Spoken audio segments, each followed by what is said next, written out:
Hello mga brothers and sisters. Nandito po ako ngayon sa bahay ng isang sister natin.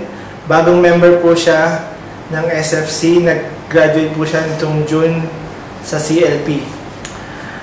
Pangalan po niya si Sister Sindar. Hi, good evening ba? Sis, ngayong bagong member ka na ng SFC, anong ina-expect mo na mababago sa'yo? Expectations, marami. Sobrang iniisip ko na lalo pa kami makakatulong kay God. Lalo kami makakapag-service sa Kanya. At the same time, yung bonding at saka yung kakagraduate lang namin, magkakasama-sama kami. At saka continuous pa rin yung pag-church namin. At saka mapapadalas yung paggawa namin ng activities together. Ay, okay. So, since napag-usapan na rin natin yung, nabanggit mo na rin yung activity, alam mo ba yung upcoming natin na activity, yung 7th Qatar National Conference? Ay, narinig ko na nga yung 7th Qatar National Conference. Okay, may expectation ka ba dyan? Anong ina-expect mo na mangyayari dyan sa event na yan?